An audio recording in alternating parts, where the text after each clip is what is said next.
بسم اللہ الرحمن الرحیم۔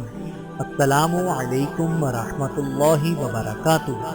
حضرت طلیب رضی اللہ تعالی عنہ بن عمر کا قبول اسلام۔ حضرت طلیب کی ماں عربی عبد المطلب کی لڑکی اور حضور صلی اللہ علیہ وآلہ وسلم کی پھوپھی تھی۔ حضور کے ارقم کے گھر میں پناہ گزین ہونے کے بعد دولت اسلام سے بہراور ہوئے۔ قبول اسلام کے بعد گھر آئے اور ماں سے کہا، میں خلوص دل سے اسلام لا کر محمد صلی اللہ علیہ وآلہ وسلم کا پیرو ہو گیا ہوں۔ ان نیک خاتون نے جواب دیا کہ تمہارے بھائی غیروں سے زیادہ تمہاری مدد کے مستحق ہیں۔ اگر مجھ میں مردوں جیسی قوت ہوتی تو ان کو کفار کی دراز پرستیوں سے بچاتی۔ ماں کے اس شریفانہ جذبات کو سن کر کہا، پھر آپ کو اسلام لانے سے کیا چیز روکتی ہے؟ آپ کے بھائی حمزہ بھی اسلام لا چکے۔ بولی، مجھ کو اپنی بہنوں کا انتظار ہے کہ وہ کیا کرتی ہیں، ان کے بعد میں بھی ان کی ہی پیروی کروں گی۔ طلیب نے اصرار کیا کہ میں آپ کو خدا کا واسطہ دلاتا ہوں، آپ محمد کے پاس چلیے اور ان کی رسالت اور خدا کی توحید کا اقرار کیجیے۔ ان خاتون کا دل شروع سے حضور کی جانب مائل تھا، اس لیے اس اصرار پر انکار کی ہمت نہ ہوئی اور اسی وقت کلمہ توحید زبان پر جاری ہو گیا۔ عروہ عورت تھی مگر اسلام کے بعد مردانہ ہمت و استقلال کے ساتھ حضور کی امکانی مدد کرتی رہی۔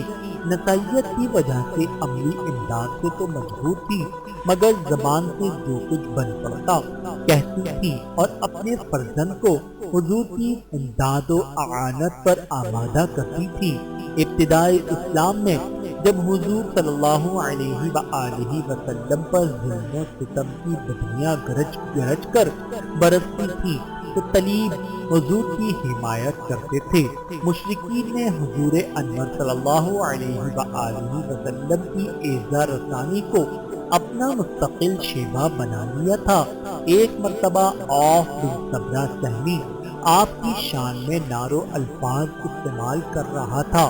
حضرت طلیب نے اس کو اونٹ کی ہڈی سے مار کر زخمی کر دیا تھا۔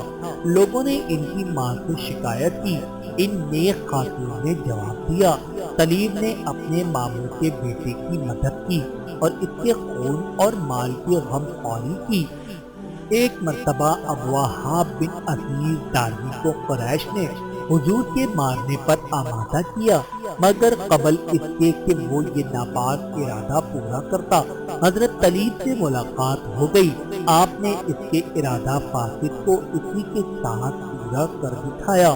مشرکین کا سرغنہ ابو لہب جو مسلمانوں کی اعزاز رسانی میں سب سے آگے رہتا تھا، ان کا حقیقی بامو تھا۔ جب اس نے مسلمانوں کو قید کیا تو طلیب نے اس کو مارنے میں دریغ نہیں کیا۔ اس جرأت پر مشرکین نے ان کو باندھ دیا، لیکن ابو لہب کے بھانجے تھے اس لیے اس نے خود چھوڑ دیا اور اپنی بہن سے شکایت کی۔ انہوں نے جواب دیا کہ طلیب کی زندگی کا بہترین دن وہی ہے جس میں وہ محمد صلی اللہ علیہ وآلہ وسلم کی مدد کرے۔ حضرت طلیب رضی اللہ تعالی عنہ بن عمر پر اللہ رب العزت کی کروڑوں رحمتیں نازل ہوں۔ آمین ثم آمین۔